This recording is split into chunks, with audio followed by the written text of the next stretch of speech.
स्वागतम राम स्वागतम राम स्वागतम राम राम स्वागतम सुस्वागतम स्वागतम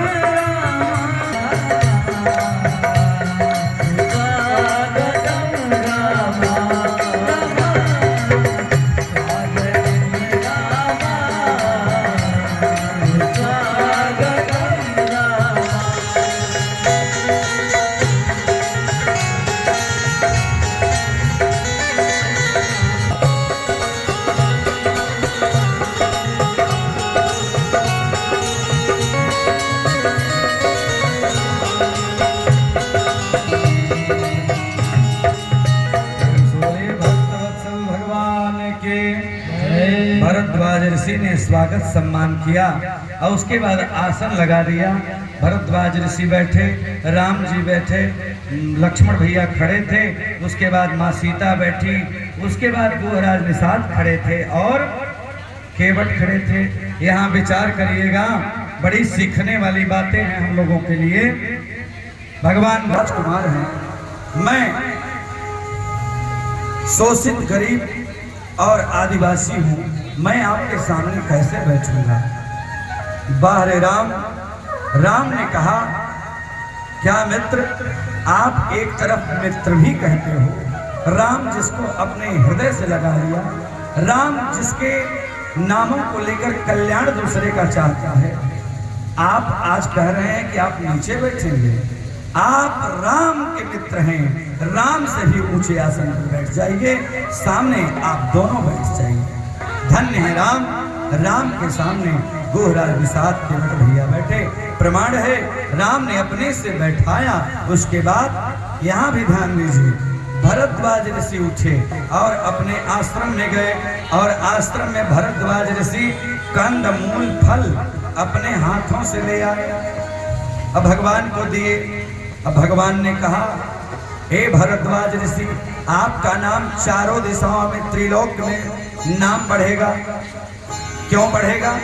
क्योंकि कोई अतिथि, कोई श्रेष्ठ आपके घर में आ जाए, आप कितने बड़े राजा हों, कितने बड़े जोगी हों, कितने बड़े आप विद्वान हों, लेकिन अगर आपके घर कोई आपका बड़ा आ गया तो वहां पर आप अगर नौकर से कह दिए, अपने छोटे से कह दिए कि जाओ एक गिलास पानी और मीठा लेके आओ, इनको पिलाओ, तब वहां क्या हुआ? वहां वो स्वागत नहीं हुआ जो बड़ों का स्वागत किया जाता है, श्रेष्ठ का स्वागत। यानी स्वयं घर का मुखिया उठा, मालिक उठा, स्वयं भरद्वाज ऋषि गए और अपने आश्रम से हाथों से कंदमूल फल ला करके दे दिए। इसलिए राम जी ने कहा कि आपका नाम यश फैलेगा। हे गुरुदेव, अब हम आगे बढ़ेंगे।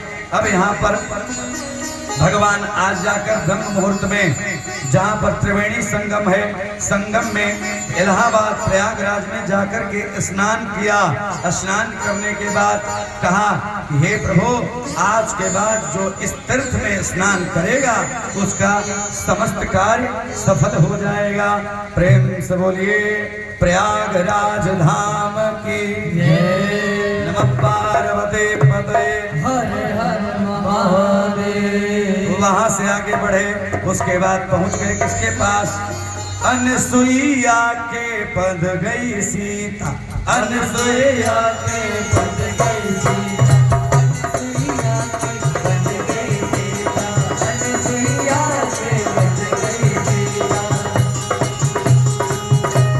अनसुईया के पद गई सीता, अनसुईया के पद गई सीता, अनसुईया के पद गई सीता, अनसुईया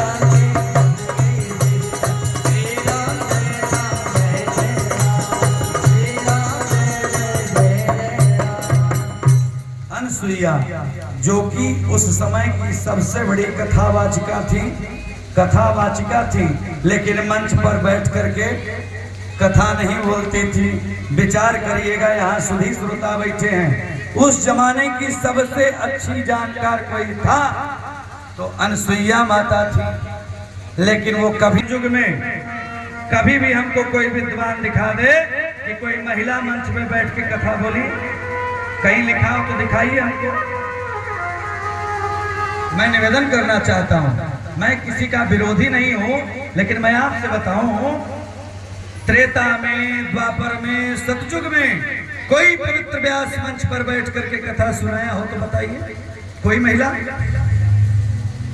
महिला पवित्र हैं, जानकार हैं, वो जानकार होंगी, लेकिन वो अपने समूह को समझाएंगे कब? जब घर में बैठेंगी, परिवार में बैठेंगी, अपने बच्चों को संस्कारवान बनाएंगे, बच्चों को शिक्षा देंगे, समाज की सुरक्षा करेंगे, ये काम है।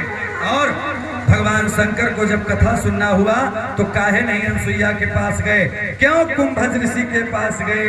और सत्यनारायण भगवान की कथा में लिखा है, व्यासउवाच, यानी व्यास जी ने कहा।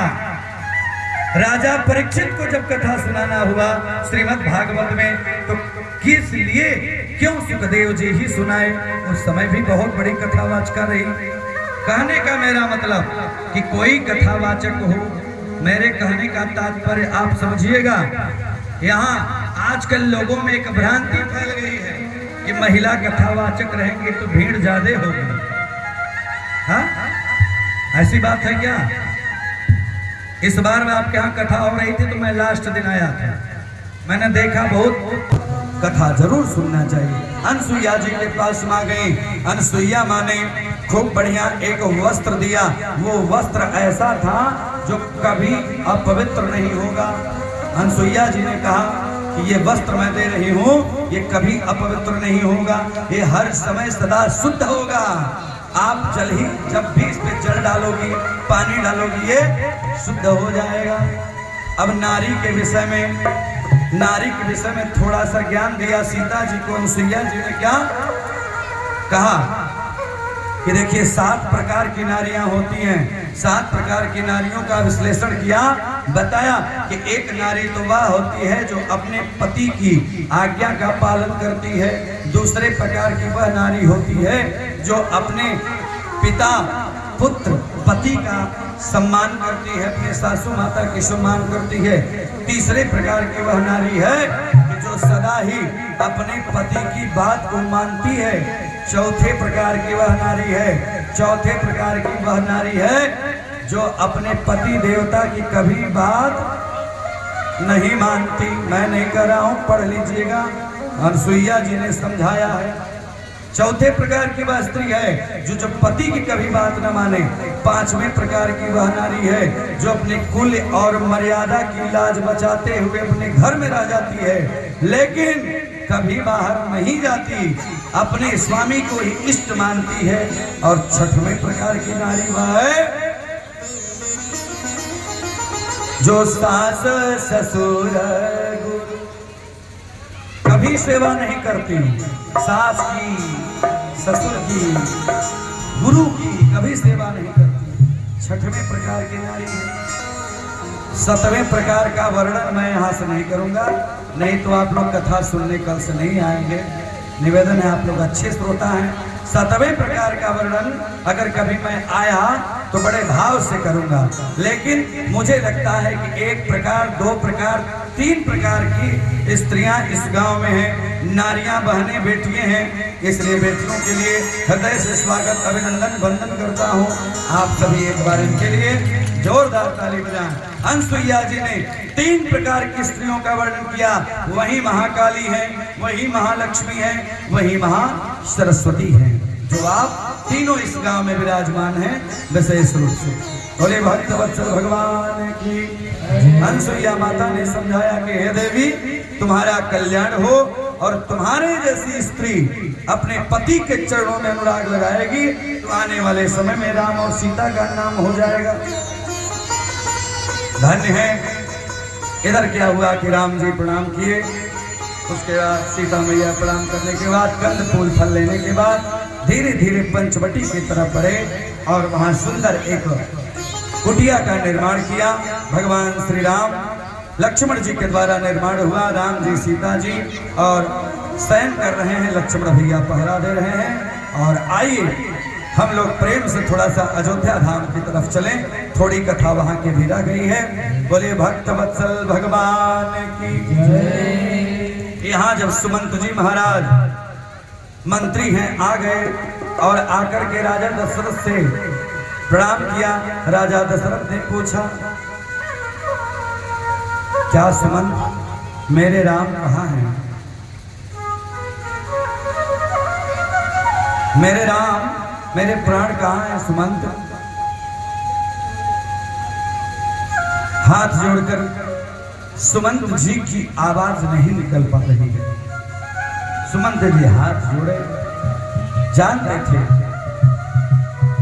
कि आज हमारे अयोध्या के रघुकुल के तिलक शिरोमणि आज राम का वनवास सुनकर के रह नहीं पाएंगे।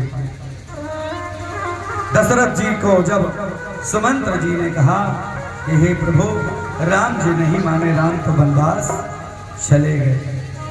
इतना में पृथ्वी माता पर अपने हाथों को पटका और अंतिम बार, सबसे अधिक बार अगर कोई पात्र रामचरितमानस का राम जी का नाम लिया तो राजा दशरथ मरते समय कि राम राम कही, राम कही, राम राम कही राम।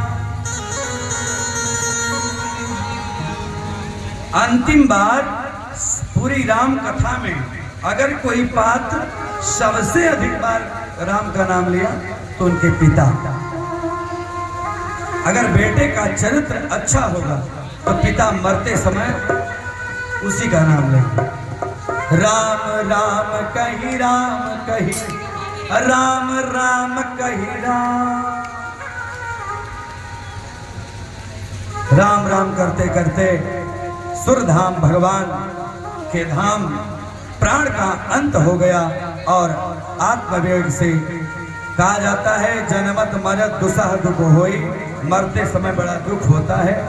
10,000 बिच्छू एक साथ डंक मारे उतना मरते समय दर्द होता है। लेकिन अगर उस दर्द में भी भगवान का नाम निकल जाए तो क्या होता है? भगवान अपने धाम बुला लेते हैं। भगवान आज राजा दशरथ का मरण हो गया। जो रेशमी साड़ी, रेशमी वस्त्र, सिंदूर लगाने वाली तीनों रानियां आज सफेद साड़ी में आ गई। जो अयोध्या सजी थी पूरे दीपक बुझ गए। सारे नर नारी रोने लगे और समस्त अयोध्या वासियों को पता चला कि मेरे राम वनवास हो गया, मेरे राम का। और मेरे जो पिता थे राजा दशरथ भी आज इस दुनिया में नहीं रहे। पता चला गुरुदेव वशिष्ठ को। वशिष्ठ जी आए, एक चिट्ठी लिखे भरत भैया को और लक्ष्मण शत्रुघ्न जी को। ननिहाल के लिए चिट्ठी लेकर के सेवक गया, वहां दिया और भरत भैया को असगुन होने लगा। असगुन होने लगा। जब कुछ आपके साथ बुरा होने वाला होता है तो बड़ा असगुन होता है। मैं बताऊं, जब असगुन हो तो निश्चित रूप से उसका कुछ काट कर लेना चाहिए।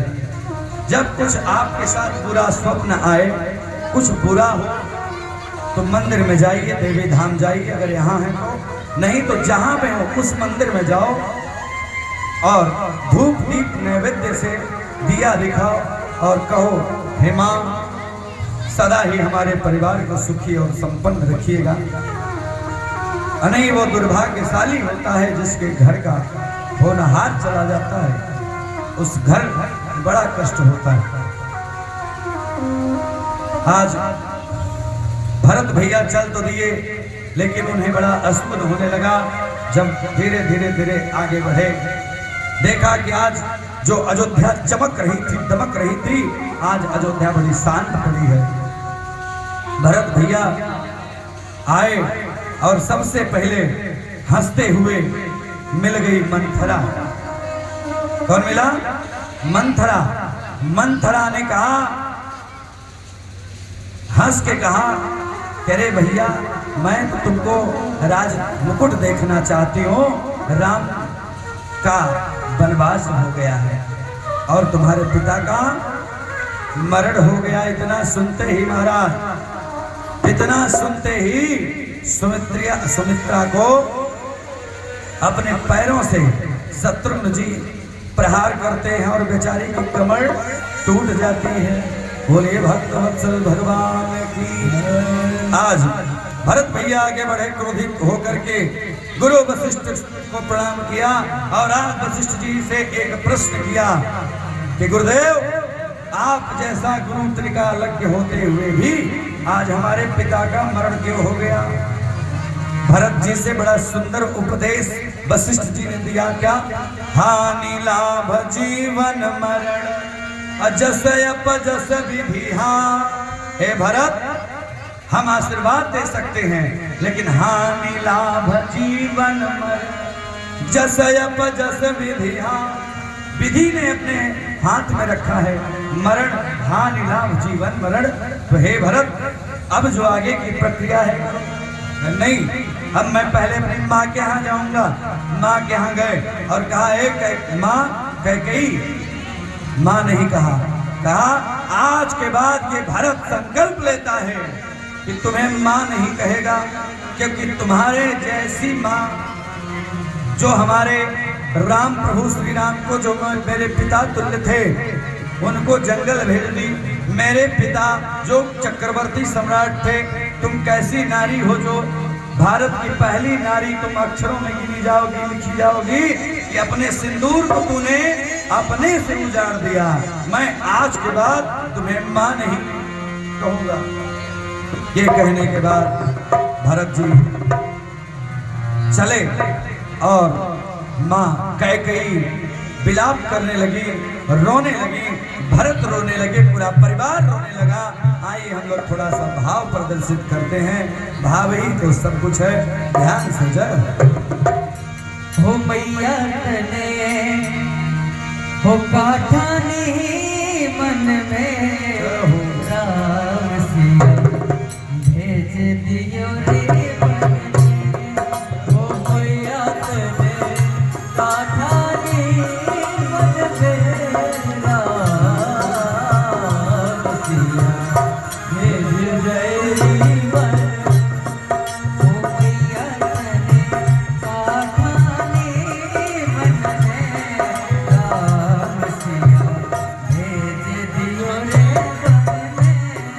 हो मैया तने काठानी मन में राम।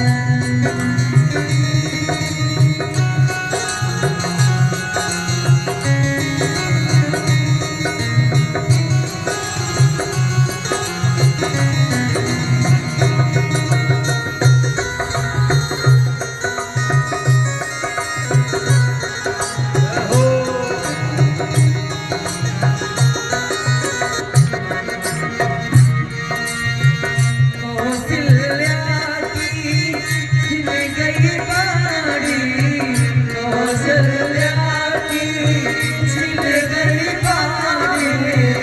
रोए न सकी मेरे दीवाने, रोए न सकी मेरे दीवाने।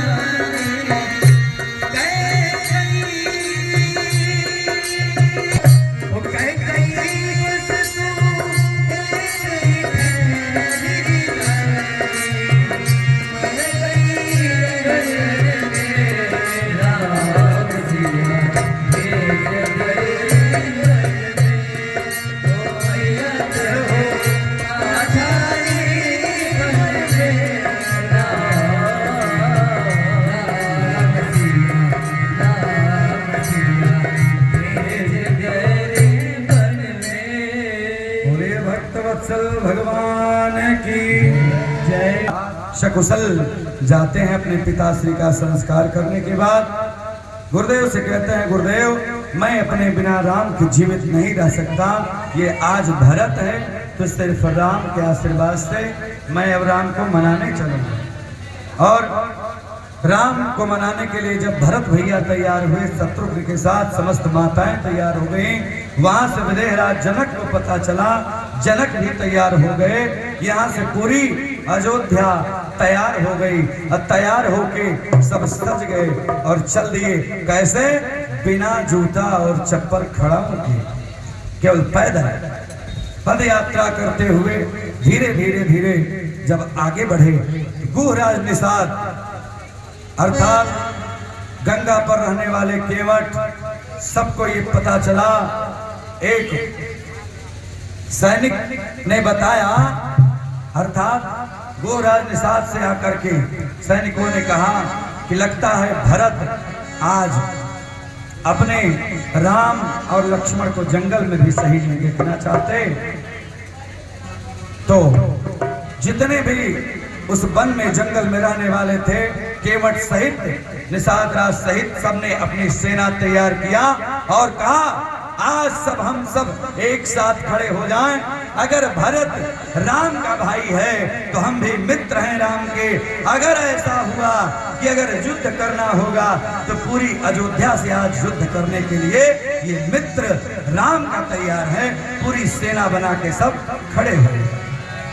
उसमें एक बुजुर्ग श्रेष्ठ व्यक्ति थे, उन्होंने कहा कि देखो भाई, वो राम का भाई है और भरत का बड़ा नाम लेते हैं राम जी, क्यों ना हम लोग पहले पता करें कि राम कि हम क्यों जा रहे हैं। जा करके एक बुजुर्ग व्यक्ति के द्वारा गए और भरत से पूछा कि हे भरत, कारण क्या है जंगल जाने का, आप क्यों जा रहे हैं?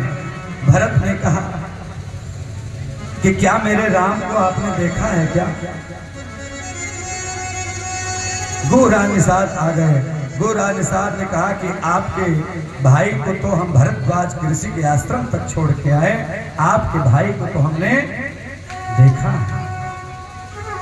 भरत भैया जब ये सुने तो उस पृथ्वी पर तुरंत लेटकर साष्टांग दंडवत प्रणाम किया।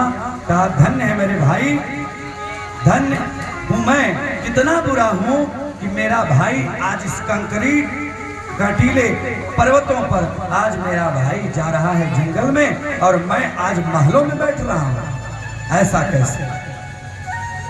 धन्य है भरत का चरित्र, और भरत का चरित्र सुनने से बड़ा लाभ प्राप्त होता है। भरत भैया ने कहा कि मैं अपने भाई को मनाने जा रहा हूं। ज्यों केवट और गुहराज निषाद इत्यादि ने सुना, समस्त लोगों में प्रसन्नता छा गई। सब एक साथ चल दिए कि चलिए राम जी को मनाया जाए। राम जी को मनाने के लिए पहुंच गए जहां राम जी का निवास है, और थोड़ी दूर पर थे लक्ष्मण भैया अपना धनुष लेकर खड़े थे। देखा कि भरत आज पूरी सेना लेकर आ रहे हैं, शेषावतारी, आज एकदम शेषनाग के अवतार हैं। तुरंत खड़े हो गए। उन्होंने कहा, आए राम के पास, राम जी से लक्ष्मण जी हाथ जोड़े कहे, देखिए भैया, बड़ा आप भरत भरत भरत करते हैं। आप कहते हैं ना कि विश्व भरण पोषण कर कोई, विश्व भरण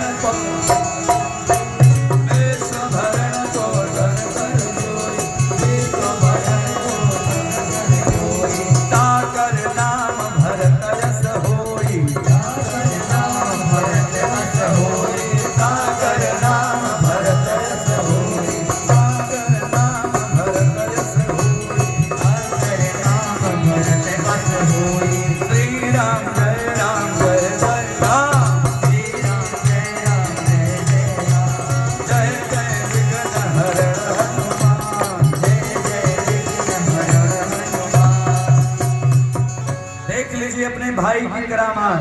आज वो पूरा सैनिक लेकर आ रहा है, अपने साथ पूरी सेना, आप और हमसे युद्ध करेगा।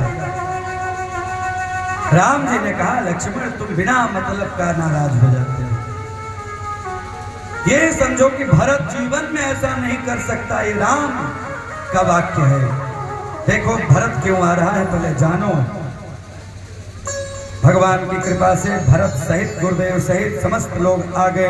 अब भरत भैया को जब ही राम ने देखा, राम खड़े हो गए, अब अपने हाथों को फैलाया और भरत भैया आके ऐसे हृदय से मिले जैसे कोई 1 महीने बाद 1 महीने बाद भगवान की कृपा से कहीं एक जगह आप भगवान अग्नि, जैसे यज्ञ में अग्नि का बड़ा महत्व है ना, एक जगह आप अग्नि रख दीजिए और एक जगह आप जल रख दीजिए। तो जल और अग्नि में अंतर है ना, जल ठंडा करती है और अग्नि क्या करती है। तो जब अग्नि कौन है, अग्नि हमारे श्रीमान लक्ष्मण जी, क्योंकि शेषनाग के ऊपर क्या होता है, बड़ा जलन होता है, उनके सर पे बड़ा जलन होता है। तो शेषनाग को शांत करने के लिए दोनों जल को एक जगह मिलना पड़ता है। जैसे संगम में 3 नदियां मिलती हैं, जैसे आपके सोन नद में 3 नदियां मिलती हैं तो उसको संगम बोलते हैं, 2 नदियां मिलती हैं तो उसको संगम बोलते हैं। जब 2 नदियों की धारा एक जगह मिलती है तो इतना तेज मिलती है कि उससे जो फुहारा आता है वो सबके ऊपर पड़ता है और सबका कल्याण हो जाता है। पूर्ण प्रेम से बोले भक्तवत्सल भगवान की। दोनों हृदय एक दूसरे से मिले, प्रणाम किया भरत जी ने राम जी को, गुरुदेव वशिष्ठ जी को प्रणाम किया, भगवान श्री राम ने, समस्त परिवार का आवागमन हुआ। बोलिए भक्तवत्सल भगवान की। और इस बीच देखिए हमारे बड़े प्रिय हुरका की पवित्र धरती से हमारे बड़े ही भक्त सुंदर यहाँ उपस्थित हैं। एक बार आप लोग जोरदार ताली बजाकर अभिनंदन करें, क्योंकि अपनों का प्यार, अपनों का दुलार जब मिलता है तो बड़ा आनंद आता है। कहीं भी है ना, कहीं आप जाइए, जैसे मैं एक बार दिल्ली में गया तो दिल्ली में अगर हमको यूपी 64 नंबर की गाड़ी दिख जाए और कहीं बाहर जाऊंगा, छत्तीसगढ़ गया तो मुझे JH3 दिख जाए तो मुझे बड़ा अच्छा लगता है। क्यों? क्योंकि यूपी और झारखंड में बड़ा महत्व है हमारा, ज्यादा आना जाना यही होता है, इसलिए JH कहीं दिख जाए तो बड़ा आनंद आता है। इसलिए अपने अगर कहीं दिख जाए आपसे, अगर कहीं आप गए हो, अगर वहाँ कोई आपका एक व्यक्ति दिख जाए तो बड़ा आनंद आता है। तो ये आप लोग आते हैं तो मेरा बड़ा मनोबल बढ़ता है। बोलिए भक्तवत्सल भगवान की जय। अब यहाँ महाराज गुरुदेव वशिष्ठ जी ने कहा, हे राम, तुम्हारे भाई भरत का कहना है कि अब ये जंगल रहेगा और आप जो है अब राज्य में जाओगे। राम ने कहा कि ये हमारे पिता का आदेश है। राम को जब पिता की मृत्यु का पता चला, धन्य है राम, अश्रुपात होने लगा। राम ने कहा, धन्य है मेरे पिता, आन बान शान के लिए अपने प्राण को त्याग दिया। ऐसे पिता जिसको प्राप्त हो जाए उसके पुत्र का नाम अमर हो जाता है। पिताश्री को मन ही मन प्रणाम किया है। उसके बाद कहा, हे भरत, मैं अब इस माने पिता ने हमें बहुत बड़ा राज्य दे दिया, तुम तो उस छोटे से राज्य के लिए सोच रहे हो ना, लेकिन मुझे तो यार जंगल का राज मिल गया। हाँ, और अगर सही में जीवन जीना है ना तो जंगल में ही रहना चाहिए। शुद्ध चीज जंगल में फल मिलता है। भगवान की कृपा से भरत नहीं माने। उसके बाद राम जी ने कहा कि सुनो भरत, ये मैं अपना खड़ाऊं दे रहा हूं, इस खड़ाऊं को ले जाओ और तुम नंदीग्राम में रख करके इसका पूजन अर्चन वंदन करो, और जब मैं आऊंगा तो आगे का संस्कार होगा। भरत भैया ने कहा, मैं तो यही चाहता था। अब आपके इस चरणों की सौगंध है, आपके इस खड़ाऊं की सौगंध है। ये भरत पूरी अयोध्या राज्य की सुरक्षा व्यवस्था को देखेगा, आपके खड़ाऊं को राजा मानेगा। अब मैं जा रहा हूँ नंदीग्राम में। बोलिए भक्तवत्सल भगवान की। पूरे परिवार सहित खड़ाऊं को ऊपर लिया और चल दिए भगवान को आशीर्वाद, भगवान से आशीर्वाद लेकर के नंदीग्राम अयोध्या धाम के लिए। बोलिए भक्तवत्सल भगवान कोशिश पे खड़ा हो अखियों में पानी, कोशिश पे खड़ा हो अखियों में पानी, राम भक्त ले चला रे राम की।